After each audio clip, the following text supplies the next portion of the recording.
Otan tällä videolla tällaista rekursiivisesti määriteltyä lukujonoa.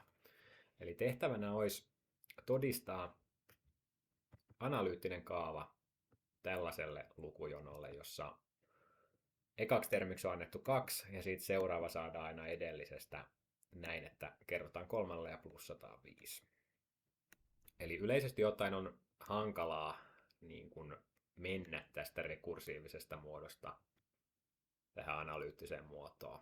Se edellyttää niin kuin lähtökohtaisesti differenssiyhtälön ratkaisemista, ja niitä nyt ei todellakaan missään ainakaan lukion oppimäärässä ole, yliopistossakaan kovin usein tulee vastaan.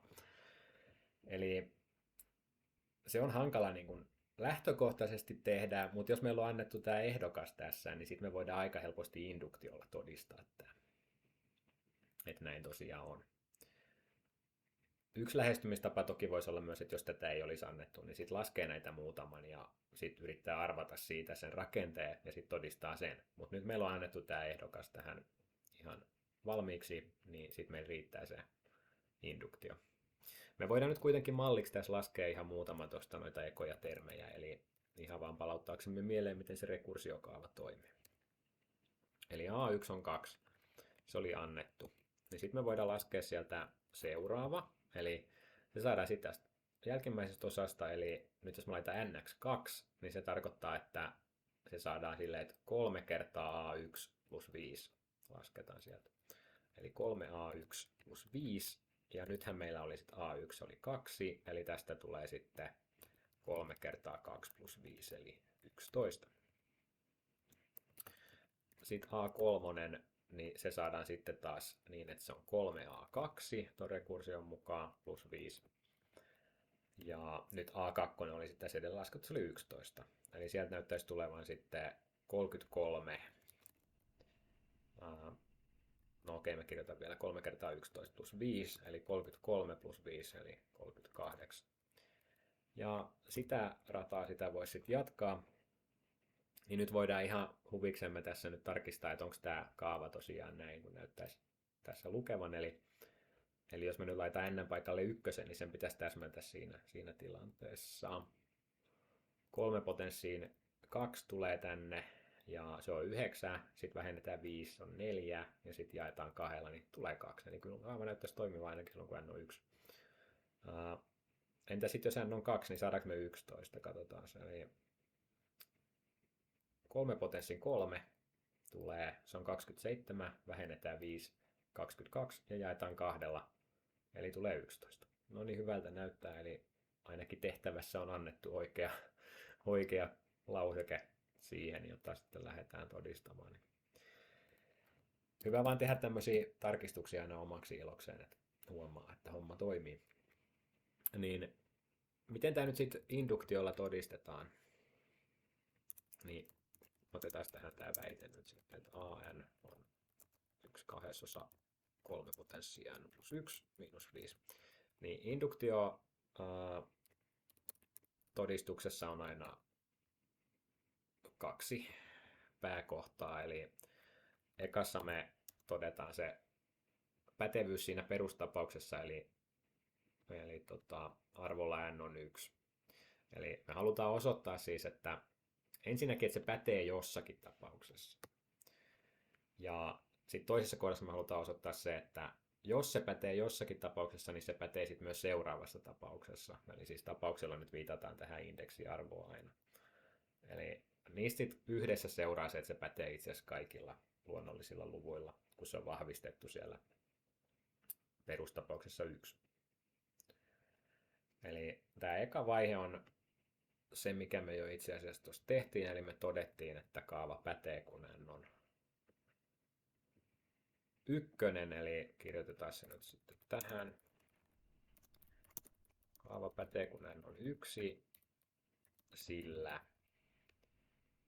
toi lauseke antaa A1 yhtä kuin 1 kahdesosa kertaa 3 potenssiin 2 miinus 5, joka on siis se 4 jaettuna 2, joka on 2, näin.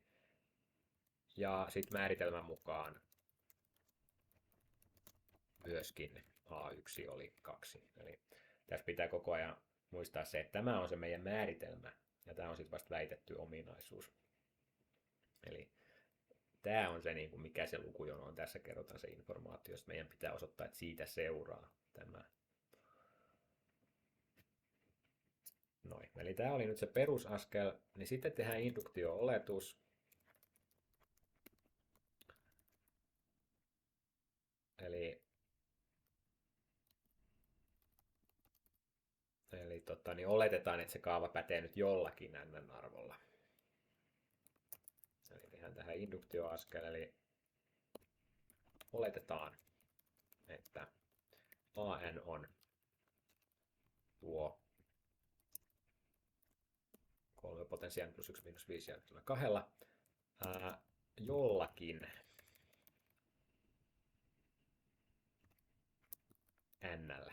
Eli tässä on nyt siis se oleellista, että tämähän näyttää äkkiseltä, että me oletettaisiin toi väite, että an on tollainen, mutta ei me oleteta, koska siis tämä väite on se, että se pätee kaikilla n-arvoilla, eli kaikilla luonnollisilla luvuilla.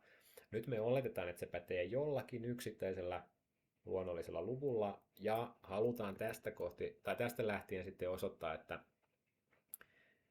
itse asiassa silloin se pätee myös sillä luvulla n plus 1. Eli tämä kakkosteppi, se on vaan niin kuin ehdollinen, että jos se pätee jollekin n-lle, niin sitten se pätee myös seuraavalle n-lle. Ja sitten kun täällä ykkösessä on vahvistettu nyt se, että se oikeasti pätee jollekin n-arvolle, eli sille ykköselle, niin siitä näistä yhdessä seuraa, että se pätee kaikille ykkösestä alkaville, tai ykköselle ja sitä suuremmille kokonaisluvuille. Eli nämä yhdessä muodostaa sen, että pätee kaikille luonnollisille luvuille. Ja nyt sitten niin meidän pitäisi ruveta muodostamaan sitä n plus 1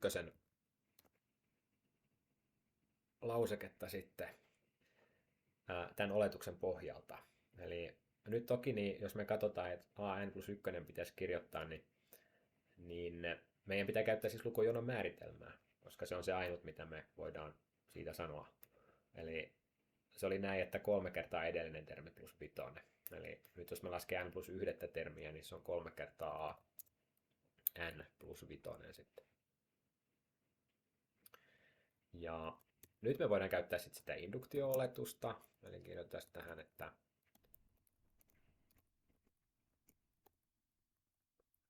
mä laitan nyt lyhyesti IO, eli induktio-oletus.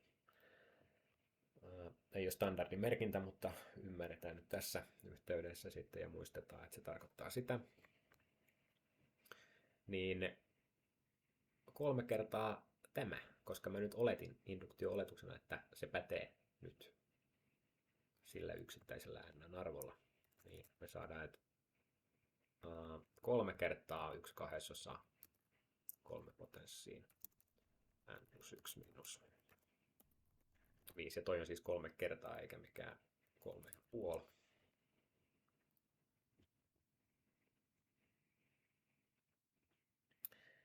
Juu, ja sitten tässä kannattaa pitää mielessä, että mitä me ollaan halumassa. Niin me ollaan halumassa itse asiassa tämä samainen lauseke silleen, että siellä on n paikalla n plus 1, eli meidän pitäisi saada jotenkin 3 eksponentiksi n plus 2. Ja tuostahan nyt näyttäisi kehkeytyvän sellaista, kun kerrotaan toi 3 tonne sulkujen sisälle. Eli itse asiassa siinähän on 1/2 3 potenssiin n plus 2 miinus 5, ja sekin kertaa 3 sitten. Ja itse asiassa multa näköjään, tämä on aina klassinen, multa unohtuu aina tämä, eli tässä kun on 3 niin siinä keskittyy niin paljon tähän tohinaan, että laittaa ton sinne, niin tämä 5 täältä perästä, se on näköjään unohtunut, ja se tulee tonne myös, ja sitten tietysti myös tonne. Niin sitä ei saa unohtaa tietenkään. Menee kaikki keskittyminen aina tohon, kun sijoittaa ton, ja sitten se jää sieltä pois. Sitten ihmettelee puoli tuntia, että miksi ei saa oikeaa vastausta. Eli sitten niin pitäisi yrittää sieventää tätä edelleen. Eli meillä on tossa nyt sitten, niin no katsotaan mitä siitä nyt äkkiseltä ehkä saa niin hyvin selvää, mutta tänne tulee tää toi ainakin, eli mä nyt kerron sen puolikkaalla ja sitten tulee toi miinus 3/2 kertaa vitonen ja sitten vielä se perässä roikkuva vitonen. Niin tästä voidaan sieventää tämä